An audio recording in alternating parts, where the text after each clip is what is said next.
Senator Hyde-Smith. Thank you, Mr. Chairman, and thank you to both of you for being here today with your families. It's certainly an exciting day for everyone, and I'm excited about your leadership and look forward to that.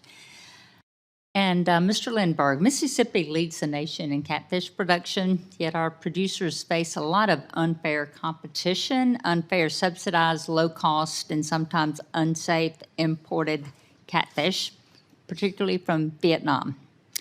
Growers in Mississippi and across the South raise high-quality, sustainable, grown farm-raised catfish, and they follow very strict environmental, labor, and health standards.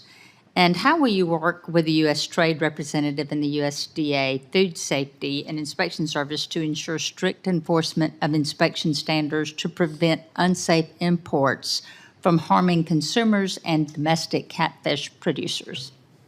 Thank you, Senator. I appreciate this, and we discussed this in your office, and I very much look forward to working with you and your staff to ensure that our domestic catfish producers do get the market here in America that they deserve. Certainly, somebody will have to explain to me someday how the United States of America, with two oceans on each side of us and the mighty Mississippi and the Great Lakes and all of these things, and yet we're importing 75% of our seafood that we consume. I will absolutely work across my agency at USDA, should I be confirmed with this role, to ensure that exactly what you're saying, as well as with our interagency partners, to make sure our catfish producers have the ability to sell here domestically. Thank you. And Mr. Westhill, Congress in 2023 provided $3.7 billion in relief to support producers who had experienced economic losses due to the natural disasters.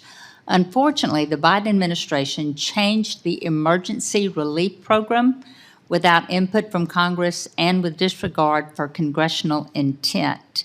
As a result, some of the hardest hit producers were left behind, while they also wrestled with historically high inflation input cost and also the low commodity prices.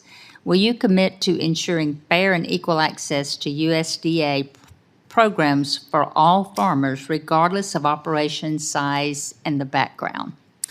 Thank you, Senator, for the question. And I think it's important for me to say that I have to ensure that I skate within my lane. My job, if I'm fortunate enough to be confirmed, is to ensure that everyone who wants to do business with USDA, any of the customers in any of the areas across a very big department, are able to do that without any arbitrary barriers on any basis that's covered under civil rights laws. I commit to ensuring that individuals will be free from discrimination and participating in any USDA programs. Thank you. And back to Mr. Lindberg.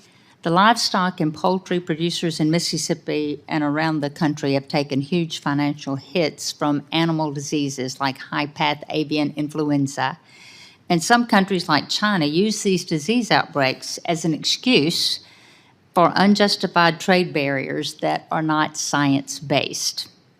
And we saw this in BSE in early 2000 when it took 13 years for China to buy our beef again. And it is something that I worked on as the Mississippi Commissioner of Agriculture and Commerce during that time, that was just their excuse. You had an outbreak.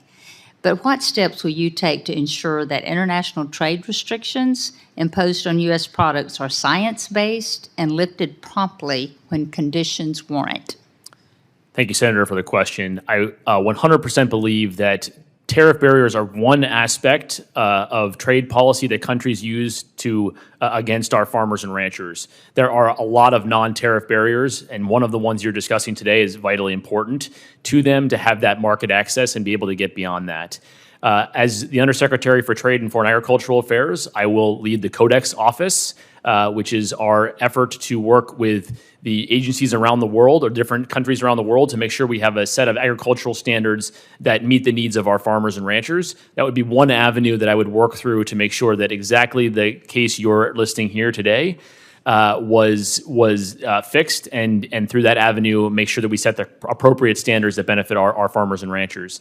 I'm also a fierce advocate. I want to show up in those countries and knock the door down and say to them, it's time to open up and it's time to move forward. And this is no longer acceptable under President Trump and the America First trade agenda. And so I look forward to doing that and getting on an airplane and being there to actually make sure that those get implemented in a timely manner. I look forward to that as well. Thank you, Mr. Chairman. Thank you.